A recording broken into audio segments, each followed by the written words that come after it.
Hello viewers, welcome to yet another episode of our weekly Youth Roundtable. Today you will agree with me that the world has changed. We have moved away from the socialism and community way of doing things, and now we are in an era of globalization, an era of capitalism, global capitalism. And what this means is that the issue of money and the issue of how the economy stands is very important to any country. Today, as we speak, the traders in Kampala have closed shop on issues of the new tax reforms. We continue to struggle as a country with regards to our debt burden. As you know, almost 30% or more of our national budget goes towards debt refinancing. The issue of unemployment continues to haunt this country's young population, among other issues that we shall be talking about this afternoon. And viewers, to put all this into perspective, is a panel of distinguished young people that has been carefully selected to add and dissect this topic. And I shall introduce them to you, and in no particular order. From the National Youth Council of Uganda, and precisely Kampala district, is Kato Laban. He's also an accountant and economist by training from Makerere University. Laban, we are pleased to have you. It's a great pleasure to be here. I thought I wouldn't make it because of different reasons, but because of my passion in evaluating the issues in this country, I said, let me make it here. But also I want to appreciate the different former guild leaders and youth leaders that converged yesterday at Makerere University for the first launch of the Youth Leaders Summit 2024. Yeah, it gave me courage where we hosted the former president of the Republic, of the United Republic of Tanzania. And the faces there, I saw them. So as a person who was organizing the event, surely I felt this is the opportunity to appreciate them, because I cannot reach each and everyone across the country. But those guild leaders from all universities across the country, I salute you. Fantastic. And of course, it was a successful event, as we all saw. Next to Laban is a gentleman who, has pursued a degree in law, and you can feel free to call him Councilor Loki Willy, all the way from Karamoja. Loki, it's a pleasure to have you on the show. Thank you very much, comrade. As he did mention, my full name is Loki Willy Sam, and I am a recent student at Gulu University, looking to join LDC. It is an outstanding honor and pleasure to be here, as always. As a matter of fact, I was supposed to be on a vehicle to Gulu, but when I was informed by an extinguished comrade that I should be here, I cancelled any plans to move. So it is an honor, sir. You're together making this show look like but we are pleased that you can always make the time for this show. The only lady joining us this afternoon is lawyer Barbra Nyeko. Piloya is also a lawyer by training and a youth leader all the way from Omoro district. Well, happy to have you today. Thank you so much, comrade, for hosting us on the show. And to the viewers out there, my name is lawyer Barbra Nyeko, and I'm also a recent student of Uganda Christian University. I love my country and I love my people, and that's why I'm here. Yeah. Thank you. Well, at the Youth Roundtable, we treat our guests with so much pleasure, and the three who have spoken before have appeared on this show before, as you might have seen. But the last guest that I shall introduce to you is, making his debut, his inaugural appearance on the show. Hussein Ibra is the name, former minister of the Makerere University Students Guild, former Guild presidential aspirant under the NRM party, still at Makerere, incumbent youth councillor of Jinja, male youth councillor of Jinja City, and also now a member of the Patriotic League of Uganda Youth Wing. Ibra, it's a pleasure to have you. Thank you so much, Ndugu, Comrade Kidega Moses. I'm very, very happy to be here. My name is Hussein Ibra. As he has said, I'm a youth councillor in Jinja City. I'm the head of youth wing under PLU, and I'm a strong Mzee supporter, NRM. We believe in the Father and in the Son, and hopefully, inshallah, CDF, our good chairperson of PLU, he will be the next president of Uganda. First and foremost, I would like to congratulate my chairman of chairmen. He was appointed to be the vice chairman of PLU, that is Chairman Toyota. Thank you so much. Okay, wow. Well, you've heard it all from them, and we shall now just get into the conversation. And the issue is the state of the economy. And Laban, because I know that you have a background of economics and accounting, is maybe you could introduce us and set the ball rolling. Just a general question for all of us. What do you make of the state of the economy today? As a young person, when you look at what is happening, the taxes, the unemployment, you look at, all these things happening, our continuous borrowing, our public expenditure, what do you have to evaluate of the economy? Thank you, Mr. Moderator. I think I last appeared here either January or last year. I think it's January. So I'd taken long without coming here. So once again, it's a great opportunity to come and talk about the issues of the economy of Uganda. I think the last 2 weeks I saw the state of the central bank statement. Talking about the issues of the Uganda's economy. And my focus mostly was on the rate of inflation. I saw in their statement saying that between February, the rate of inflation, between February to March, the rate reduced from 3.5% to 3.4% by 1%.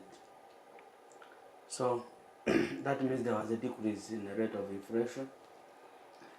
But also, as we discuss the issues to do with the economy, we have to look at the dollar in this quarter. I think now we are in the third quarter.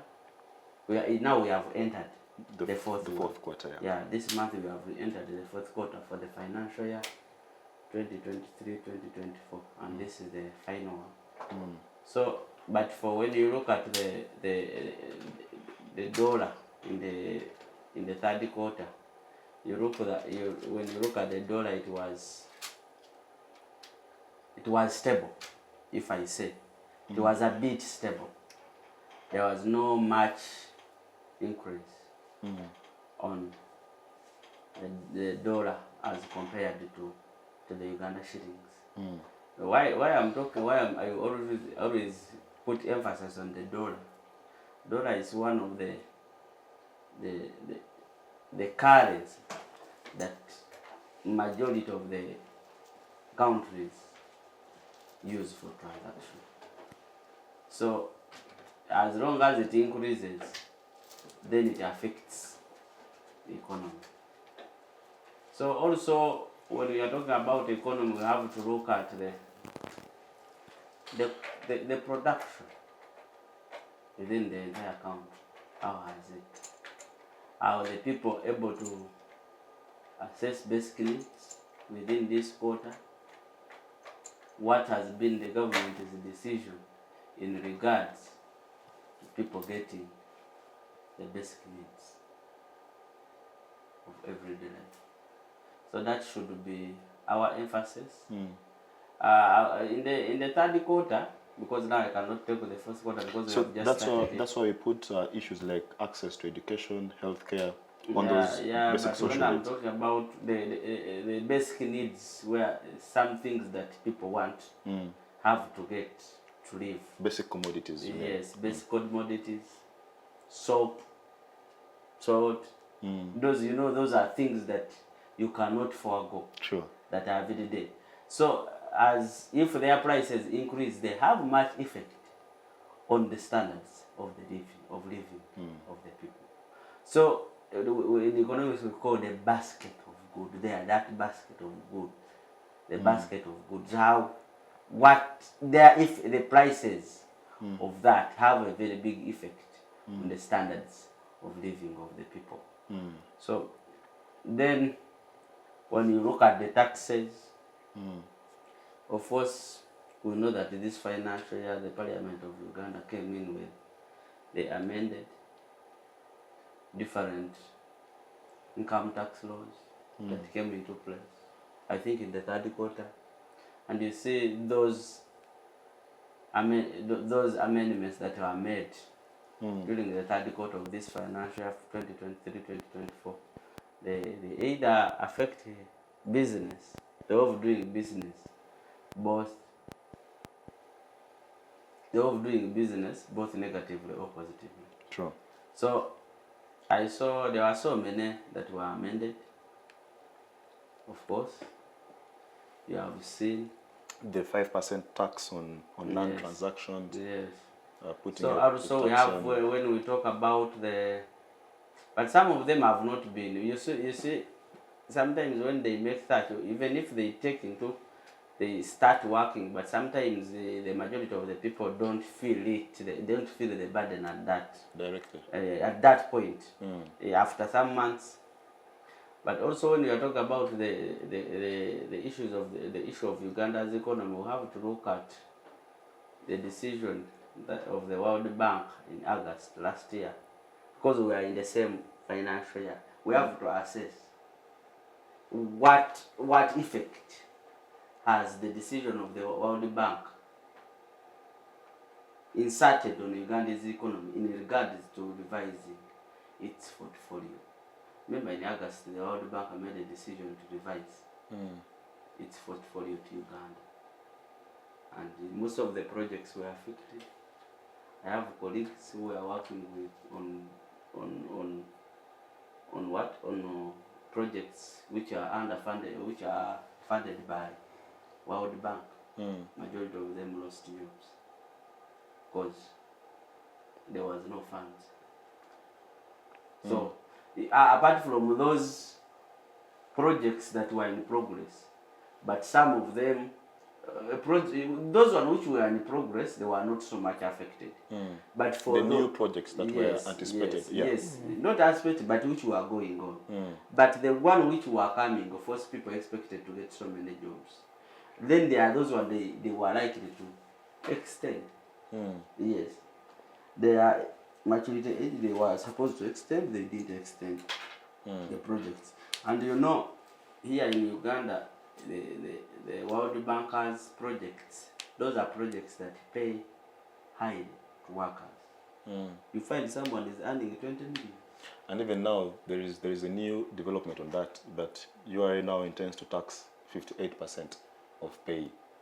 It's a new tax proposal. So even those who would be celebrating. But you see, at times, as someone who has a business perspective and who knows how tax laws in Uganda work, I wouldn't until it is done, because URA doesn't have the mandate.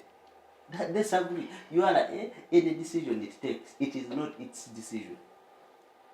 So when you say that URA intends, say the government intends, because URA implements those laws that the Parliament of Uganda passes. Are we together? Everything that you see URA does, it is the Parliament of Uganda, where we have MPs. So if a person says that URA intends, is it in law? I think URA, well, just like any other institution, has mandate to sort of advise government on where they think, because we assume that they have the expertise when it comes to taxation matters. They advise, of course, through the ministry. Yeah, but the Ministry of Finance, but URA does not have any mandate to determine the tax rate in Uganda. Not. It should be those Ministry tax of amendments you see.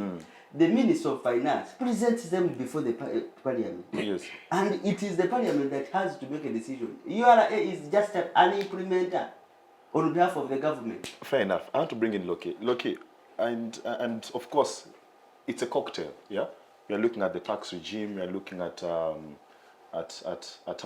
borrowing, but also we are looking at, is the economy working domestically? The private sector, do they have access to soft loans and things like that? But let's just pick your general perspective on the economy.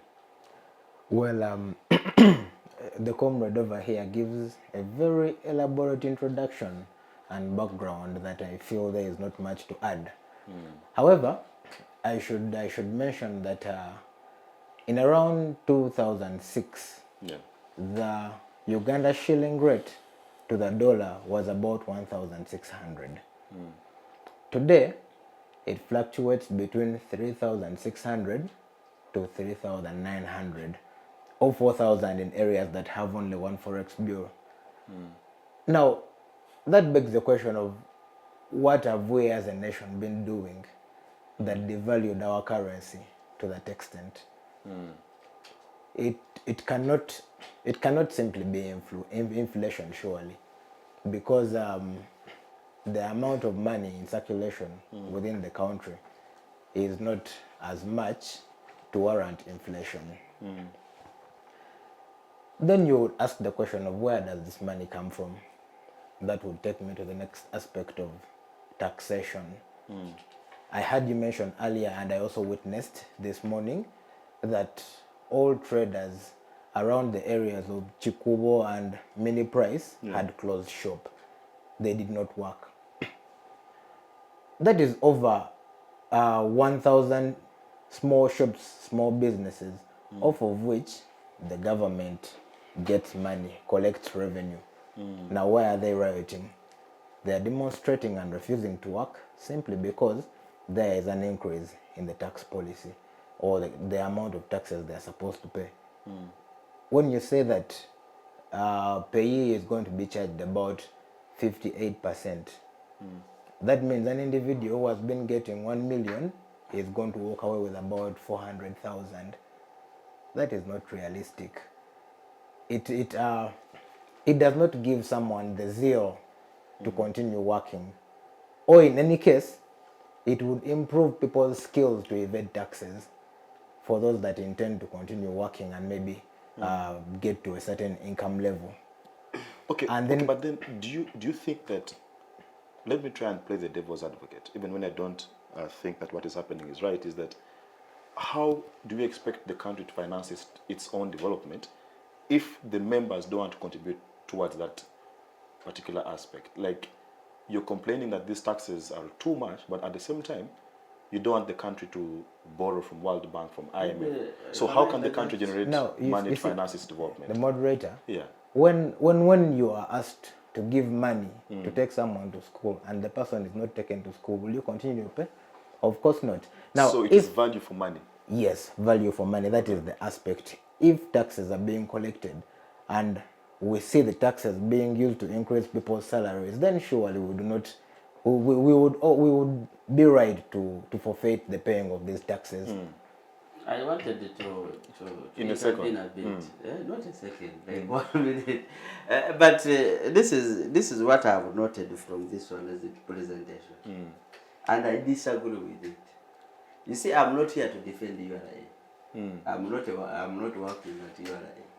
I'm not working in government, but this is reality. He stated that traders didn't work. They are rioting, which is true. Yes. They are rioting. And let me tell you guys, when traders, even if they shut down shops, within 15 minutes, the government will be losing billions and billions of money in taxes. We should agree. Yeah. But the increase on pay of 50%, as I said, 58%, the URA has no mandate and there is no any law. And the reason as to why the traders are rioting is not because of pay. It's not because of pay. Yes, it's the IFRIS All system. together. Pay, you see pay, you cannot charge pay to workers at 58%. No. That It is is charged according to rate. That is yes. the new proposal is that for workers who earn more than 10 million. It has been 40 Yes. actually. For those it who earn has more been than 40. 10 million. And that take If your off. salary Yes. is 10 home million. is Now 10 it has million, been 40. then they'll charge you Let me tell you, 58%. it has been 40. Then for people who are earning more than 10 million and above, you would have 40 plus 10%. That, which Yes. comes almost to 50. Yes. But the traders are not rioting. Their because issue is of the that. is the IFRIS Now let system. me give you the background of that, why they are No. rioting. We shall get to that. And Yes, I want to allow Loki to first Yes, finish okay. his But point. so that was the Yes. major issue. Yeah, I think that's No, information taken. well, thank you for interjecting, but the issue was hardly an issue because I did not allude to the fact that URA has the mandate. I did not. And neither did I say that they are rioting because of Of the pay. I did not. It was just another example. But the good thing is that it's quick to listen. Yeah. So I was still speaking about taxation generally, off of which I was going to jump into the rates of unemployment Yeah. generally, because as you mentioned rightly, taxes cannot be inferred upon individuals that are not working. It is upon those amounts of money that taxes are inflicted. So the rates of unemployment, as indicated in the reports, are about 2.8 general unemployment, and also about 41% of youth that are done with school are not in employment, active employment. So that would show us how far back we are lagging behind as a country, largely. I think that is it. Wow, interesting. Barbara, let me bring a female voice on the panel. I don't know, a general question is also comes to you.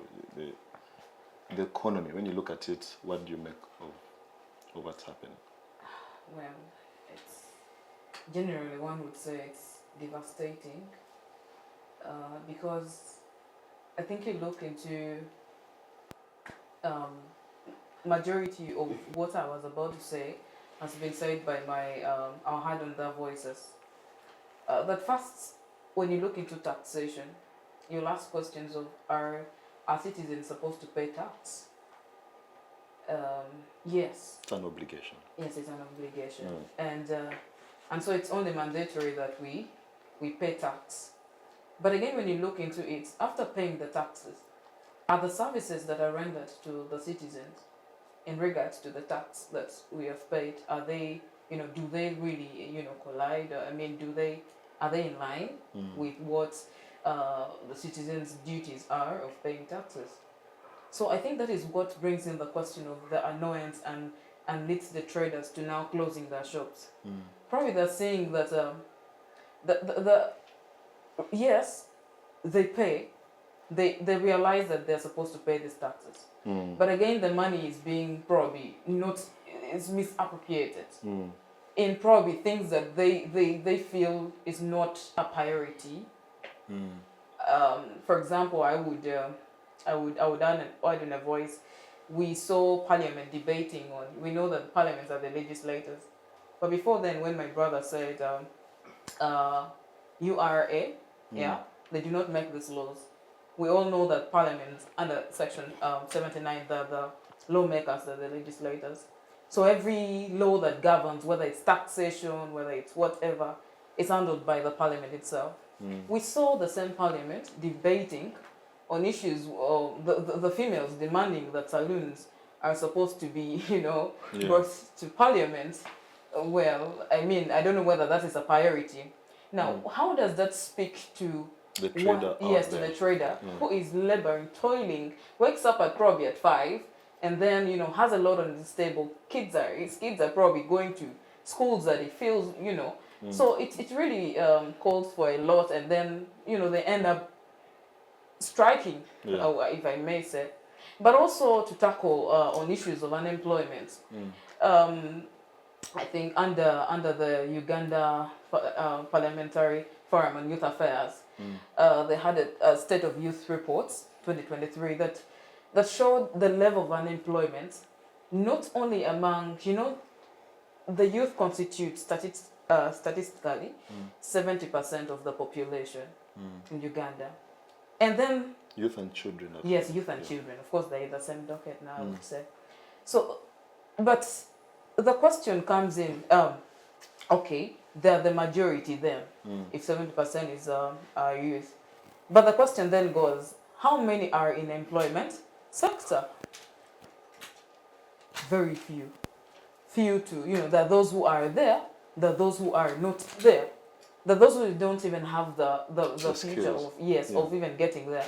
So that then, it makes us reason and say, where is the future of this country? If we say the young people, the population that are not now employed. Just to interject you, Barbara, Yes. is that, let me borrow the words of I think, I keep on forgetting, one of those USA presidents who said that before you ask of what your country has done for you, what have you done for your country? What I pick from you is that we are saying, okay, please government help us, government please help us, we need jobs, etc. But what are we doing about it? Are we getting out of our way to try and be more enterprising? Are we taking advantage of the available government programs to access maybe soft loans and credit so we can maybe begin a business or something? Because if we are all going to wait for the formal employment to go to offices in a tie, I don't know, we could wait until the cows come back home. But I think for me, what we should be discussing is that how do we have a more active private sector?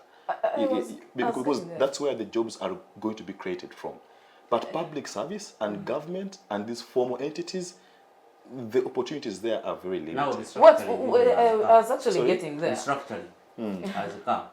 Now, the government, yes, ministries, departments. yes, rationalization, they will become even smaller. I was actually getting there. But I was still tackling, these are the challenges. But again, what are the available opportunities, just like you've said? Yeah. Well, you realize that even with the availability of the private sectors, of these enterprises, some youth still in the same report would show that they're not in position to drive the business, or the business could not even realize a fast birthday. Yeah. So what are the challenges? Probably, okay, there are funds, right? So are they aware of the funds? Are the funds more available to them? If they are not, where are they being directed to? I'll give you an example of the one that the government came up with. There is more recent, of course, they're saying it's meant to help the young people be into enterprises.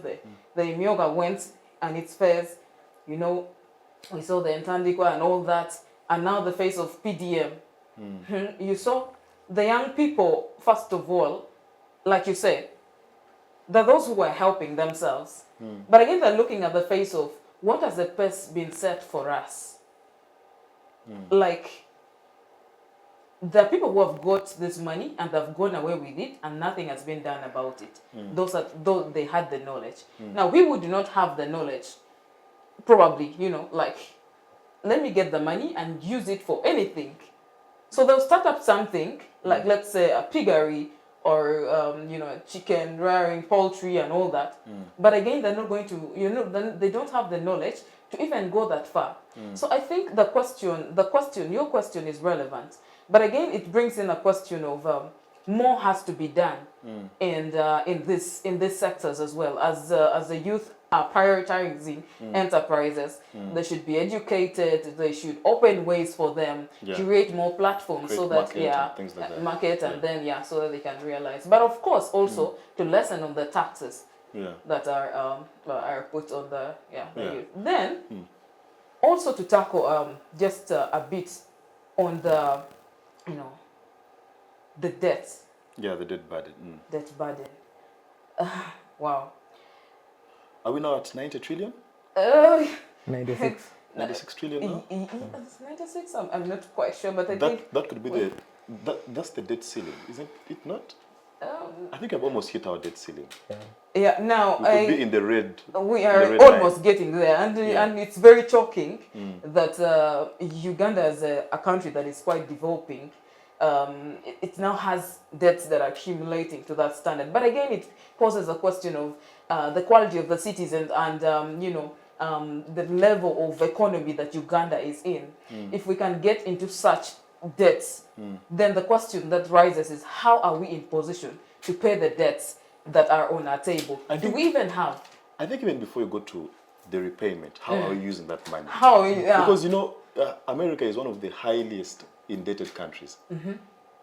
So the question is not how much debt you know have, why even but they are how also do you highly use indebted? how do you use that money? Also the economy. Anyways, The economy. Yeah, but There's not an economy which doesn't borrow. Yeah, true. But you see, the question that makes So the borrowing difference shouldn't be a is problem. how do you use the money that you've borrowed? Yes. That That is the difference. Yes, that was. How was and also, what are borrow the intentions? to pay RDCs? Yes, but And what? I And also, what are the intentions of the lenders of this money, this particular money, right?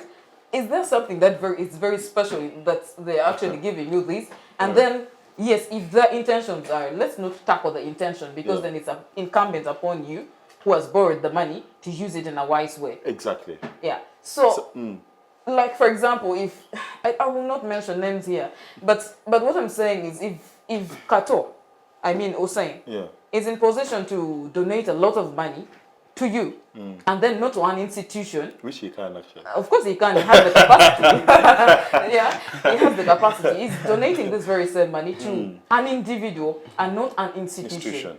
And then, I mean, you're looking at sectors crumbling, the health sectors. For example, I'll give you a simple example of Lacho Hospital. That is actually, I think, if not none, they were trying to fight for it to have a CCTV scan. CCT scan. Yeah. And it has been a long overdue thing. They're still toiling. How can we have it? And then it's a question of life saving. How many people are dying because of lack of such? So if such monies that are being donated, let's say he has donated this money to you, can he donate it to an institution? Let's tackle the question of schools. How many schools, like, okay, there are government programs. For example, the manifesto that of the ruling government has it that there's supposed to be 6 schools. How many 6 schools are there? And then if donations are coming, can we donate it to institutions? But also the question of the persons in these institutions. Can they be true to themselves? Can they have the integrity that they will do as it is required of them? So I think it is a general thing that evolves, just like my brother said. It's an entire ecosystem. It's an entire thing. Wow, fantastic. And what I pick up from us so far is that there must be a direct correlation between the compliance of a citizen to pay taxes vis-a-vis how the government uses these taxes. That confidence that a citizen has in its government will determine how compliant a citizen is going to be in terms of remitting or paying their dues. But also... some extent, but not. Yeah, but I want to bring in Hussein. Ibra, the state of the economy generally, you come from a city that is, or a region that is known for its, prominence in terms of tourism, But even when you look at the numbers today, the tourists that come to visit Bujagali or the Nile are continuously reducing. But I mean, the general context of the economy is that things are not working well. So I don't know, as a young person, a young leader, what do you have to say about the economy? Thank you so much. First and foremost, I would first comment on the higher numbers of unemployment youth. I would first give an advice into that bracket of unemployed youth. First and foremost, my advice would be the mindset of my fellow young people outside there.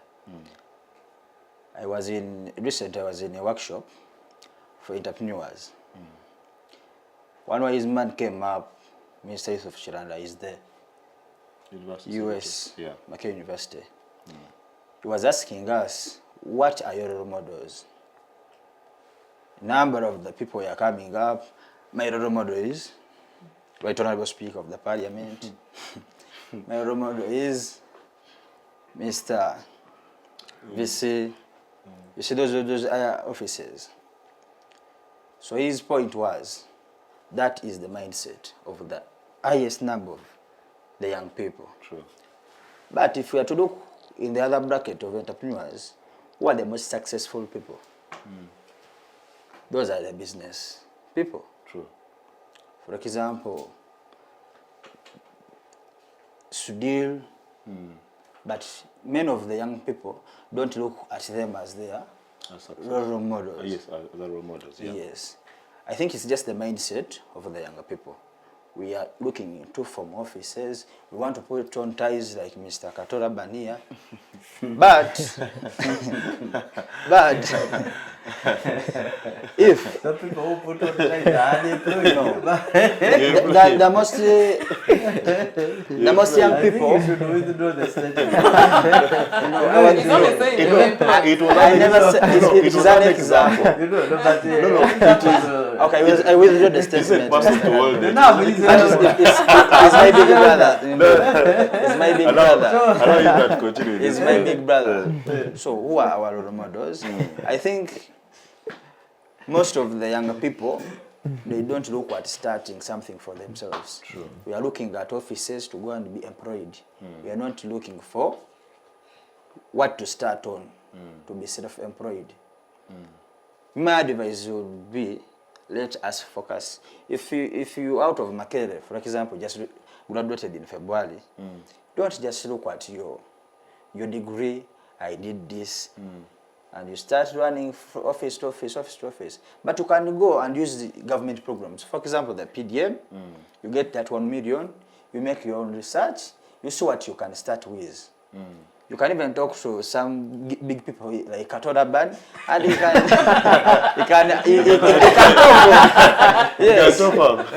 top up with a 500 and you get 1.5 and you start up But you are something. using bad example.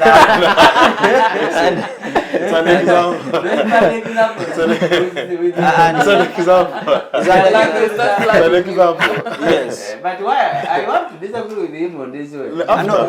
After you disagree. disagree. So let us make research in our own areas. What can we start on? The good thing, even you say that, for example, in Jinja or in the eastern part of Uganda, we look at tourism. If you are from Makerere or any other institution, you can go back. If you're from Jinja, you look what are the loopholes. You be there and you start your own tourism company as a person with the government's help of 1 million. You can make your own research. You make a small company. You come up with something, and you promote that tourism. Yeah. Yes. And another point I would look at of the debts. Yeah. What I want us to put in mind that Uganda is a developing country. Uganda is a developing country. We're in a transition. True. From the third world country to second world country. Borrowing is not a bad thing, but the only thing that the government should look at, it is just corruption. And I'm very happy with His Excellency Kaguta Museveni that if there are examples that they have started fighting corruption. Recently, in the last saga of the reshuffle, I think you saw. Yes, the Karamoja and Yes, I think Muzei is now being very serious with corruption. So I think let us just look at the corruption bit. He has created the anti-corruption unit. They have started working. I think the problem is the bad use of the borrowing money, people in the top offices. But if we are to use that money in a very positive way, I think we shall. Yeah, I'm sure. Move forward. And you first wait. You after. And don't be that. Just not. And another thing is, even if you are to look at America, I think it's in the first world countries. Yeah. They are there depending on debts of public debts. Yeah. For example, if you look here in Uganda, the money we borrowed for the Entebbe Express, and I'm very happy, we are very happy, that Entebbe Express is paying its own what? Actually, it is us who are paying it, but yes, the Yeah, money is yes, collected yes, but directly. yes, Directly. directors. Yeah, it goes straight to China. Goes straight to China. I think if we make more projects that can pay their own, but yet you're getting service as a Ugandan, I think that is very, very okay and fundamental. Yes. Okay, interesting. Kato, we are due for a short commercial break, But, but allow me to begin with you after the break. I wanted to take just 1 minute. Okay, that's I do agree with him that when he talks about the issues of entrepreneurship, young people being innovative. But you see, there are so many young people out there, even who finish universities, innovative, skills, having a lot of skills. But you have to understand the environment of doing businesses in Uganda. Actually, the cost of making a business formally, it is more than the cost of the capital you need. For example, which business? In Because Uganda. at least I've opened up many companies and I'm in a business as a But you younger. connected. No, I'm not even that thing of that is the mindset. We are talking to And that is the mindset. That is the mindset you always have. The reason Your as to connection. why businesses of the young people are failing to thrive is because of the high cost of doing business in Uganda. So I believe we have people, young people who are willing to start business. But the reason as to why, the big reason as to why their business cannot even go on, or why they cannot start, is the cost of Before doing you start, business. you have to pay URA tax, registration Register tax. the You have You to see why I put- said you're you- connected? now, it depends. So the process actually is My God, But see, to be fair to what he's saying, is that if you are not willing to go through that bureaucratic process, then how much do you really want to do that business anyway? Because if you cannot subject yourself to that rigorous I think- process at the beginning, But I think if I each can also business jump in. should pass through, a business which is very serious should pass through that process. So you want the people to it's like a young person, like someone is starting That's out. how you expect someone who is innovative, who is, for example, going to provide the service. Who You doesn't expect have? to operate that way. okay, I want Kato to give us some Kato, an I'll ask you a example of a question. business. What would it take for you to open up an online marketing business? But you know that even it has to be formal. You know Yes. the digital. Okay, but You know the then- digital tax. do you have to pay KCCA tax there? Which no, you don't have no. to pay KCCA tax there, right? So I know it's about I You think- can, I think you it's just can. mindset. online. If, for example, you have a It's just you have mindset. something I think here, it's you what start you- it, And Okay, Honorable okay. Kato, you just Okay, guys. becoming more of a position. We are There is due, digital tax. You are We are becoming due- more of that. we are due for a short commercial I think break. this is a debate of inspiring and showing the younger people direction. True. But this is how we do the best. No, but I don't want you to keep that negative We are mindset. due No, but we due are for- looking at challenge, not the kind of we are but I've due for also a short started the commercial business. break. Are we And together? don't move a muscle. We shall be back shortly after this. Digital rights are those human rights and legal rights that allow individuals to access, use, create and publish digital media or to access and use computers, other electronic devices and telecommunication networks. Digital rights include a right to freedom of expression, information and communication through technology, a right to privacy and data protection, a right to credit for personal works, a right to universal and equal digital access, a right to identity, a right to anonymity, a right to be forgotten, and a right for protection of minors, among others. The state's digital rights are frequently violated through various unfair actions, for example, blockage of websites and social networks, theft of credentials, unauthorized use of people's data for personal gain, privacy intrusion, online censorship, arrests and intimidation of online users, internet blockages, and the proliferation of laws and regulations that undermine the potential of technology to drive social, economic, and political development worldwide. It is hence every citizen's responsibility to respect rights of other digital users and to speak out or report to the responsible parties when one's rights are violated. We'll be back and thank you for staying with us. Well, we shall just continue with our conversation. Laban, I didn't give you enough time, but I'll just give you more 2 minutes. And if you hear Ibra is arguing progressive realization. He's saying that our country is a developing country. There are things that we need to put into perspective, you know, that the quality of the population, for example, is one that still needs to be supported largely. But also if you look at our financial needs as compared to other countries that have managed to maybe go beyond the middle income status is a bit different. So the idea of, can we allow ourselves to organically grow as a country, economically? Let's not try to force the process, But then I also hear you're saying that this country has potential. If you look at our mineral basket, you look at, even the small that we have, if it is frugal, if we are frugal with the small that URA gets, as long as we are not into wasteful expenditure, trips abroad, paying, RDCs and all these things, even that money, small as it is, can do for us something, but also the issue of corruption. But as you respond, I want you to talk about the private sector, because I am one of those who believe that for as long as we don't talk about a working private sector, we are wasting time. On unemployment, on whatever it is, we are wasting time. The private sector must work. So, Kato. Yeah.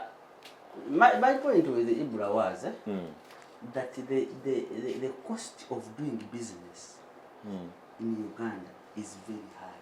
That's why even the young people who are innovative with skills, when they start business, majority of them don't last long. You find someone has started the business 1 year, 2 years, it has fallen. But also, I want to say that as with the young people with knowledge of how business can thrive, it is our duty. Take up the initiative, educate, but also advocate for policies that empower young people and their businesses to grow. Because the reason as to why they are failing, it is the policies, the unfavorable policies that require a lot of money. That is one of the reasons. So then you say that I talk about the private sector. I do agree with you that for the Uganda's economy to continue succeeding and thriving, then the private sector must be empowered. It must be empowered. Because you see, the private sector has the potential to create jobs, I think more than 50% of what the government can create. You have seen the realization of different government departments. Most of the workers are going to be laid off. Where are they going? It is the private sector. That has to So absorb we them. have empowered the private sector. But also the government of Uganda, so much, there is a way it's not empowering the private sector. So how should they do it is the question. How can we make sure that we don't borrow from our commercial bank? We reduce on borrowing. Domestic borrowing, yes. you mean? Okay. Because one of the reasons why I'm telling you this, it's not because I'm being political. How does the government so much depend on internal borrowing? Just means you are disempowering the private sector. The reason why you see private sector like commercial bank are okay to lend money to government than borrowing you as a private person. That's true. That means it's going to reduce the money, Liquidity. the fund that is there for the private sector to get. Because you see, most of those businesses in Ichikobo everywhere, majority of them are operate on the money they get from them. Most of them are operating through loans. So maybe you might need to tell the viewer or tell us the implication of government borrowing domestically. Now, this on is the interest implication. rate. This is the implication. It's because internally the government, the percentage is higher than. Yes. You see in China, do you know that China can give you a loan? Most of those loans, you see, it is for 1%. And also the maturity date, or the duration and which they will give you. For example, IMF, they can even give you a loan of more than 15 years. Yeah, true. But you see, if you are borrowing internally, do you know that you are borrowing at around 18%? Currently, so the rate at which you are going to pay this loan is very high. But also, I want us to draw our eyes and look at the risk attached. The commercial banks that are helping the economy to grow through borrowing, they are well off borrowing the government than an individual because the risk attached is very high, because they are sure that the government will have to pay and at any time. But the private sector, they are not sure. And the government is borrowing a lot. But also maybe the portfolio. just at to add which- some perspective to that, maybe you need to tell us that most of these commercial banks are also not indigenous banks. Yeah, of Like course. if you look at but that is Equity- not only in Uganda. By the way, in Sub-Saharan Africa, majority of the banks- No, if you look at Kenya, Equity Bank is Kenya. No, but not Stanbic only. is Yes. Stanbic is what? Is it South also- Africa. Yes, South Africa. No, but I'm So- telling so- you, in Sub-Saharan Africa, majority of the banks, and even we have Ugandan banks. We have. Because why I ask is that if we empowered Uganda Commercial Bank, for example, do you think that the way through which they would be lending money would be the same as No, it Equity Bank? cannot Of be course the same. not. So That's why you so- see people running to central bank because you know their favor is rural. Most of these banks you see, most of the bank they did in the corporate borrowing. There are some banks even as we cannot just go. There are banks which focus on government borrowing government. Like you getting a loan in Standard Chartered Bank, that one it is very hard. But also, as I conclude on that point. Yeah, I have to bring in Loki. Also, the government, you know how it is disempowering the private sector. So, you see, if we come here and we talk about Chukubu closing, I don't want to blame URA. This is the government, most. Because URA is implementing. And I dissociate myself with the people who say, if this is bad, it's the way to go. But how is it being used? That should be the question. So you agree that if this is a good... Is the way to it's a go. good Actually, it legal has form. been in progress. But for the people, the middle incomes, they have not been using. But for the large businesses, it has been a requirement. Because before they started imposing it on these small, medium businesses, it was these big businesses that trade quarterly, their annual sales is 37.5 turnover. Or annually, it is 150 million. Yes. They are required to use IFRIS. IFRIS. IFRIS means that you issue an invoice if your system, accounting system that you use for transaction, it is integrated with URA. Yes. So you cannot go to lie and- URA, you issue an invoice showing that, and that is how. So it was for people only registered for VAT. Yes, the 80%. Only for VAT. For people who are not registered for VAT, they were not supposed to use IFRIS. But then, Kato, why... Okay, again, Loki, I have to bring in Loki. But Loki, actually, this is Of where... course, I had not this is, finished no, yeah, explaining, true, but but I... your time yes. is- Loki, still on the private sector, all right? Government is trying to maybe... Because if you look at IFRIS, it is more of tax administration. How do you have systems that are efficient to collect the taxes? But also, the complaint coming from the traders is that the system is probably going to now be more stringent. That if you're supposed to pay the 18% VAT, now you cannot dodge it. All right? But also, VAT is a burden on the consumer. It is not a burden on the manufacturer or on the middleman or on the salesman. It's a burden levied on the consumer of the good. So I think even our friends in Chukubo might not be very honest about this conversation. But the middle ground for me is the tax administration. Do you think URA is doing enough sensitization? Is it doing enough, because I think they have barazas in schools, they have all these things, but is there sufficient tax sensitization to have a population that appreciates the need to pay taxes? Thank you. But also the private sector. Yeah. Now, when you speak about value-added tax only affecting the consumer, I think I would disagree a little. I mean, the primary person it affects is the consumer, yes, but the implication of value-added tax on the commodity is that something that was for 500 would be 1,000. Yes. Yes. And if an individual is a low-income earning individual, it means either they will forfeit buying that thing, Yeah. or they will look for a cheaper alternative. True. Now, when they forfeit that thing, the person that sells that thing by default loses. Makes a loss. Yes, exactly.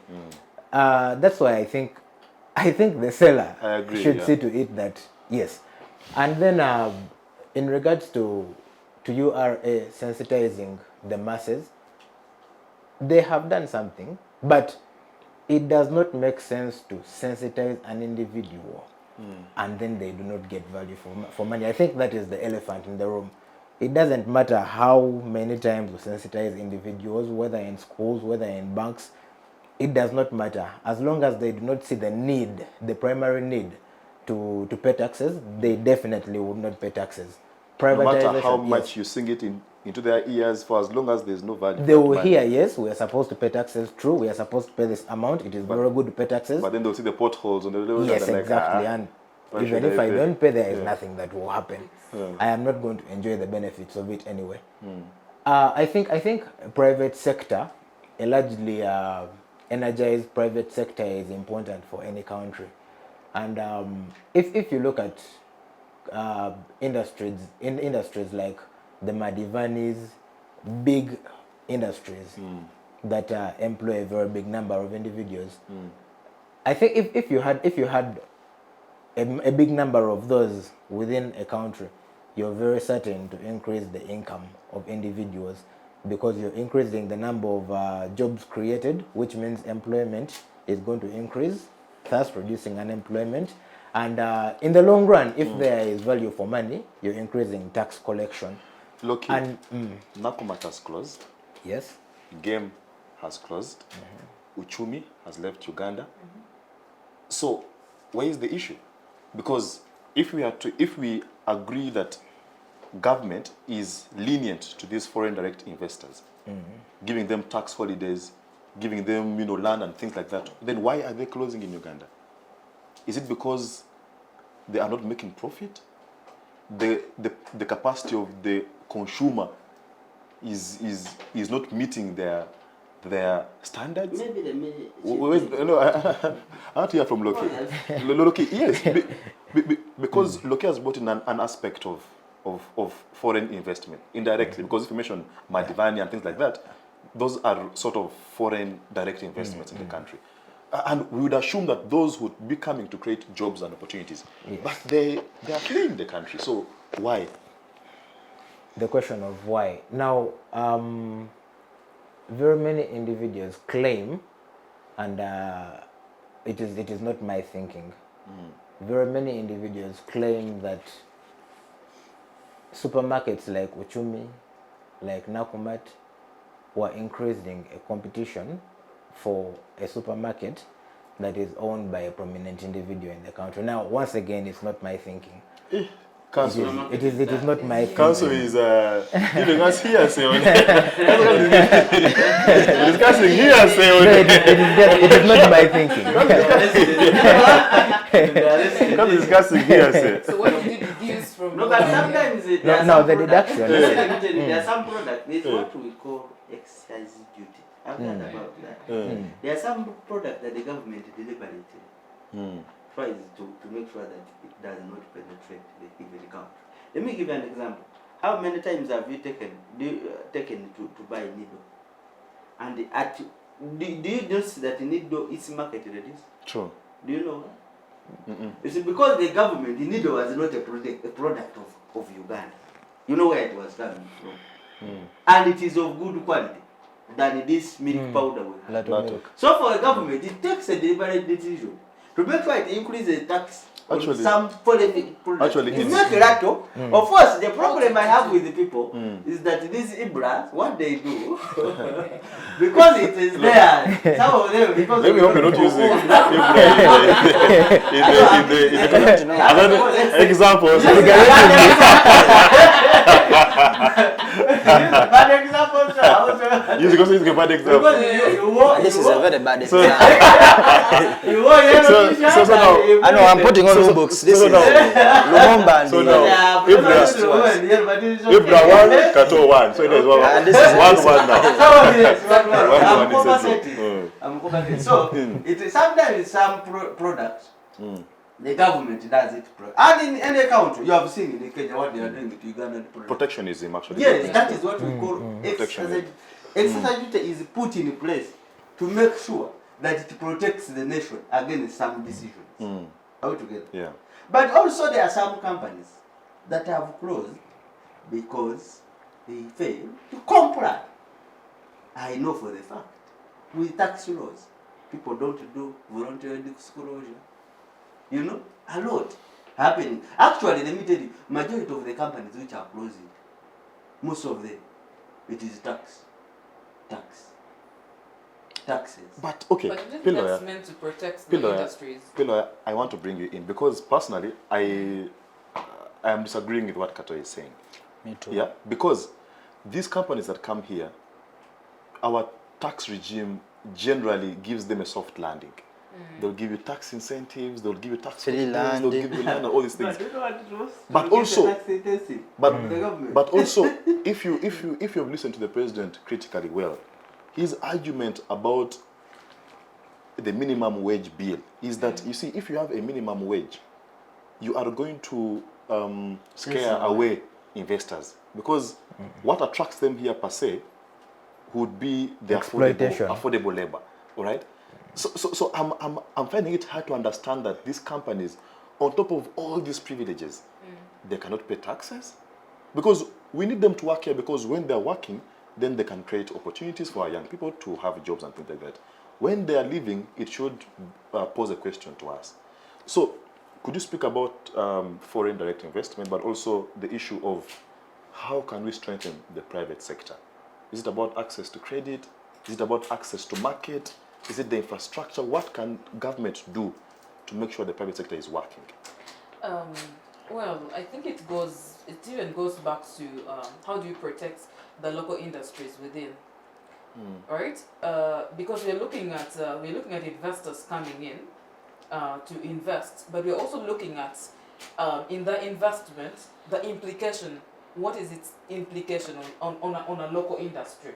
For example, I'll pose a very simple example of coffee. We had some conversations, I think, before this show about the coffee and the value of coffee that we that are in Uganda, and then how it's exported, and then how it's brought back and then it's sold expensively.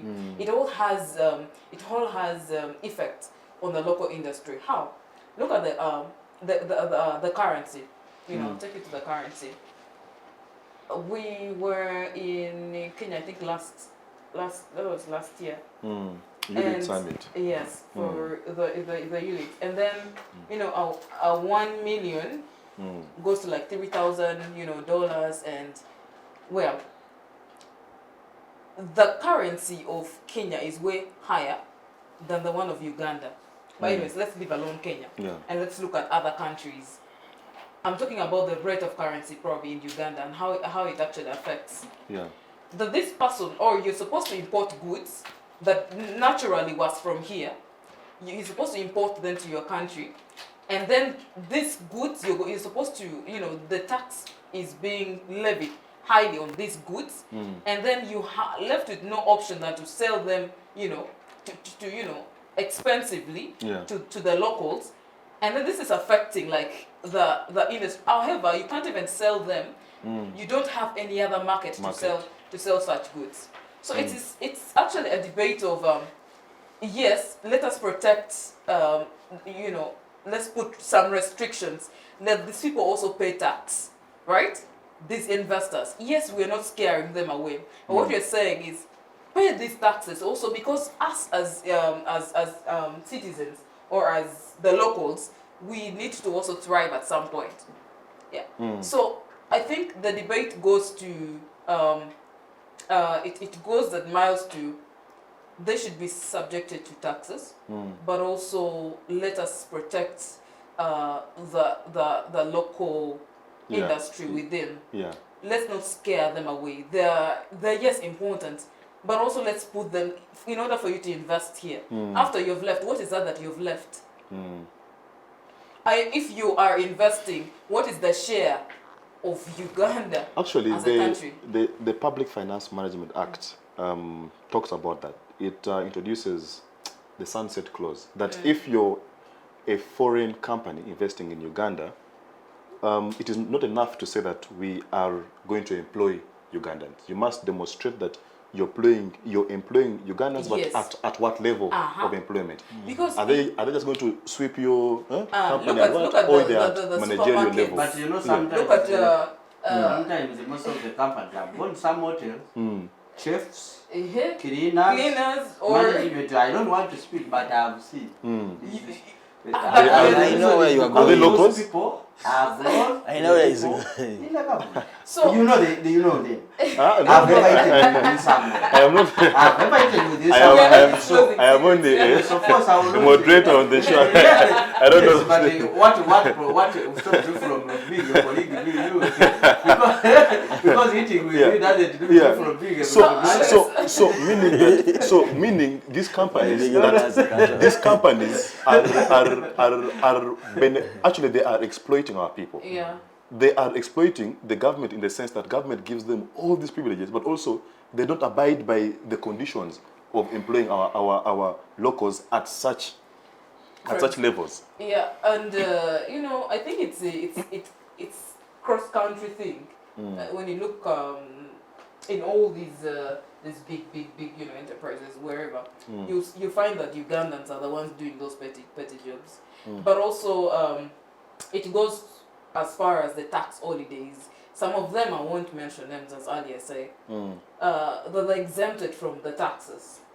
Like at some point you're given a period of, I mean, for you relax because you Actually, really pay a lot of tax. government forgoes in a financial year close to 7 billion Because of tax Holidays. holidays. It forgoes almost a tune of 7 billion And per at times financial year. decisions financial. are taken deliberately. Per financial Actually, me, forgone. I think it's just Forgone to taxes. I've actually succeeded. Tax holidays. Tax waiver. but Actually, it is by law. Parliament passed it. Yes, it's a Yes. law. Passed it. But I have applied for someone, for a certain company. And they got To it. the minister, because it doesn't make sense. A company, if they are demanding it 6 million, is employing 50 people, Ugandans. And according, if you present an audit report, and the auditor's opinion shows that this company, the going concern, so then the government, that is how it has to be. So sometimes the decisions are deliberate, just that the way I have told the corruption, that some companies which get tax waiver are not the one which are supposed Don't to deserve them. You will Actually. find someone, because it has connection in the system, you will first run it to the people who hold the power, then they will call the minister, the secretary, the treasury. It was the minister, the waiver. Because I know for the company, which is doing well, but they were asking what? The waiver. A waiver. But some decisions are deliberate, that at times the government has to waive. Has to waive for the company. Actually, by the way, the waiver for the business the other year, the other financial year. I think this financial year, it was for all businesses. They waived on interest and penalties. If you could clear That was outstanding, yes, of Yes. course, outstanding principle as per 30th of December for this financial year, the penalties and the interest were waived. Yeah, Ibra, Yes. when you hear, our colleagues here, the idea about empowering the local investor, that the principle of us being outward looking, we want to attract Shell, Total to invest here, but how about that local investor down there who needs government support as well? We are talking about waiving taxes for these multinationals who come here, KFC and what. But I know there is a young Ugandan out there who has opened up his business, and he believes that if government supported them, they would grow in that business. If government came in to give them, small tax holidays, their business would grow. So I don't know how best can the private sector work, because we are crying unemployment and etc. But the private sector, if we got it right, we will not be crying that much. Thank you so much, my good Ndogo, Comrade Kidega. Before eating on that question and what I would first say, go on Kato's side, to my fellow young youth down there, I don't want you to take Kato into It's an advice. Because he's going on the wrong track. He's just giving you negatives. And They are not negatives. They are talking. I want Kato, my panelist is protected, please. we are here protected. as youth He leaders is protected. and as a young. No, he is protected. You had your time. We are here to and give made hope. the But point. We are here to spread hope. True. Because I want to ask my sister here, Barbra. For example, if you're starting a small business of selling dresses to your fellow students at UCU, do you require a lot of money of starting that business? Of course not. Thank you so much. That is it. So I'm here to just inspire my young generation and to motivate you that you can start up. Now is the time. Don't go in the blame games. Start now. Begin small and grow. Begin small and grow. If you are starting a rice business, don't think in traders. Start with what you have and what is in your circles. When I go back to you, my big brother here, you said of the government Yeah, how can government empower the local yeah. investors. True. They are just empowering international The foreigners, investors or foreigners. And you've talked about share. Yeah. I think the only problem we have, not only me or us as this nation, we don't take time to research. We don't get time to know. You may find a shell on Jinja Road, and if you just see a shell and a log, you'll be like, that is an foreign investor. Recently, I have a friend of mine, it's called Arthur. He has built a shell. Those investors, foreign investors, bring here their own projects. But Mr. Kidega, you can have a branch of KFC in your own district. You get? I think they are empowering local investors indirectly. But Why? how much do Because they take back? because the foreign investors, they have their muscle to start up big businesses. And thank you so much. And another thing of the local investors. You see here Mukwano. Yes. Mukwano. Yeah, it's a good example. It's a very good example. Why? Mukwano, if you look at the whole Uganda, people who are pushing, who have branches in Mukwano, are local investors. If you look at people who have depots of beers, depots of sodas, are local investors. For example, in Jinja. Nile breweries. Okay. Yes, Nile breweries. Yeah. For example, in Jinja, the best supermarket there is a whole flat of 4 floors. It's for Ugandan. Kato supermarket, if you know it, is owned by a local investor. That is Mr. Robert. You get? I think it's just a mindset, and let us do more research and be informed. The government of Uganda is empowering more local investors. If you go in the, if you go in the north, for example, in agriculture, you may find big lands. For example, General Otema is having their big farms. If for example, they are more. You remember the content No. You remember the content Am I protected, sir? Yes, yeah, please. Thank you so much. Even right now, as I've said, my young sister, you can then start something small. It will be grow up big. Don't just go with that mindset of Kato that starting up It's difficult. is difficult. You have your own social media. You have been a reader. I know you have a very good following. If you are to start as something that you are selling, for example, shoes, people will buy from you. It does not require you to go big. You just put in much capital that want to start up a business. I think it's just the mindset. Let us just look to what we have and we start. But now is the time. Kato is saying, and the rest Yes. is saying that even when you start, the moment you start like this, you're going to be faced with KCCA.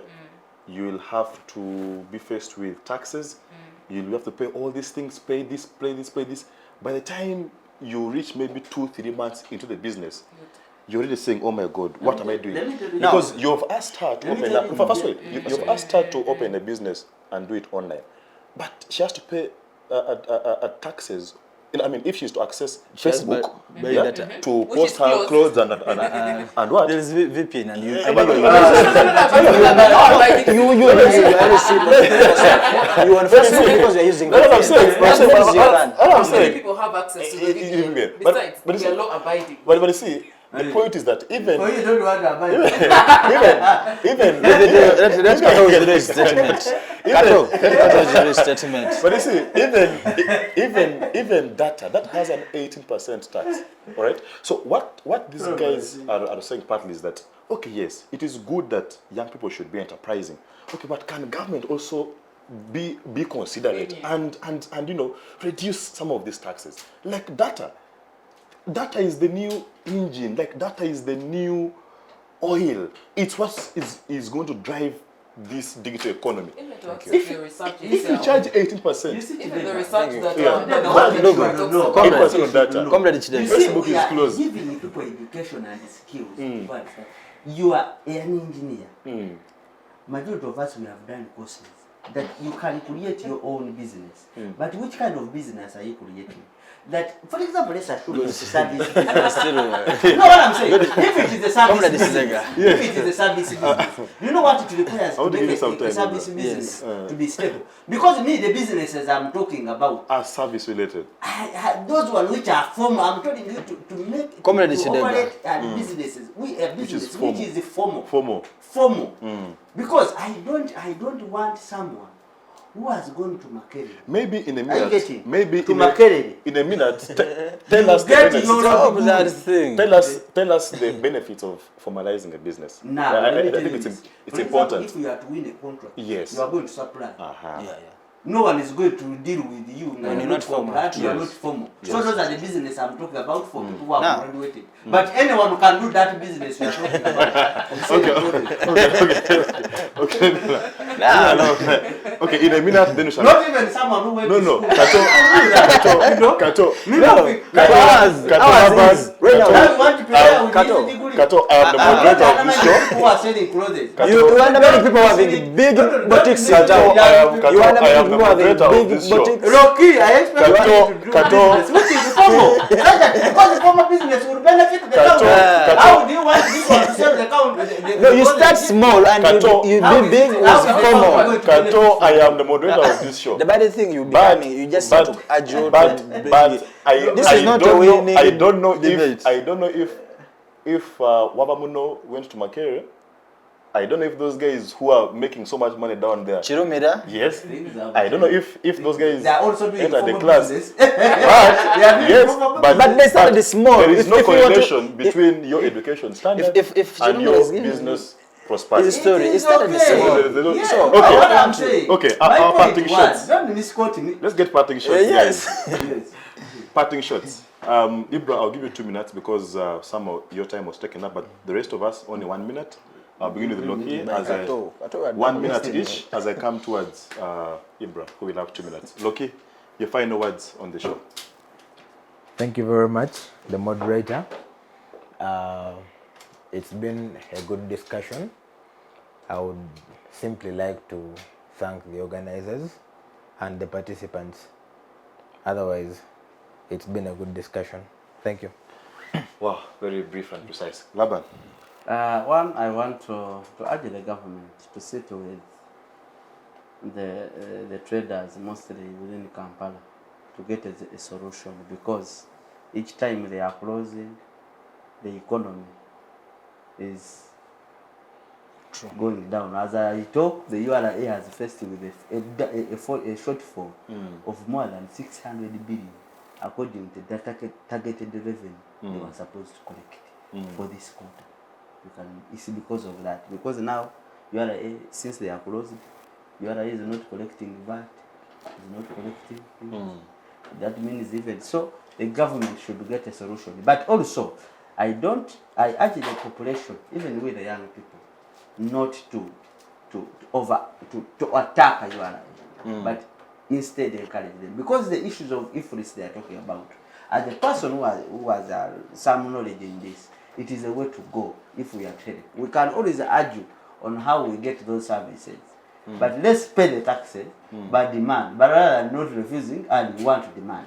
Sure. It is the duty of every citizen to make sure that he pay taxes. And let me tell you, let's credit this man of the commission of URA. He has made so many changes at URA. Mr. Musinguzi. Yes, he has made a lot at URA. Even when I'm from the opposition party, because I know He may have the people behind him, but he has the systems which you and I is using nowadays. They have high standard, not like the previous. He has made so many changes. Thank you. Yes. Wow, interesting. Yes, Barbara, your last words. Well, thank you so much for having me on the show, and for the viewers who have kept up to date and up to now. Thank you so much. My advice is that let us reduce, this is to the government, let's reduce with borrowing, and also let donations be channeled through institutions, that is if we have it anyways, but also to encourage the young people not to lose hope. There is still a flicker of hope, that is, you just have to start it now, but also to guide us and to advise, to add my voice, that let us use the necessary opportunities that are available, but also work on our mindsets. Thank you. Wow, Ibra, you have extra 1 minute. Thank you so much. I would first and foremost want to thank the organizers, my good comrade Kidega Moses. Thank you so much. This is my first time on the round table. I'm very happy to be here. Yes, and I want to send greetings to the traders in Kampala that yesterday the sake of PLU had a meeting, and hopefully I know they will look into your cries and the solutions will be drawn, inshallah. Yes, PRU is government and NRM is government. So this, I don't my 2 minutes. No, please, no. Ignore Kato, please. Yes, Kato, kindly. Ignore Kato, please. You say government will look into their issues, not PLU. Ignore Kato, please. PRU is government. The CDF of Uganda is the chairman of PRU. I personally, Hussein Ibra, I'm a councillor in the city. I'm a member of PRU, and a councillor is a government. I'm a government. Can we Kato, can we allow Ibra to make his passing shots, please? Yes, man. Ibra, please. And my fellow younger people and in all of institutions in Uganda, I want to thank you so much for loving NRM. I want to congratulate MUBS, Gulu University. I want to congratulate IU and St. Lawrence. Thank you so much for voting NRM. And in Mbalala we are coming, and other all institutions in Uganda. And I know the coming elections of Mackay University, inshallah, it's going to be NRM. And yes, we just want to thank you so much. Yes, greetings. Yeah. Wow. That by all means brings us to the end of this incredible conversation. And thank you, Loki, for your time. And thank you, Laban, for the great insights. And thank you, Barbra, for the great insights as well. And Ibra, for your great insights too. Of course, to the media team, thank you for ensuring that our viewers get this show right on time.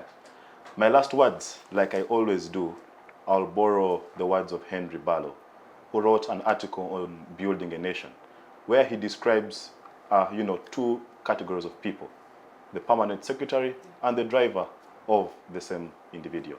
They are all building a nation, only that they're doing it in different ways.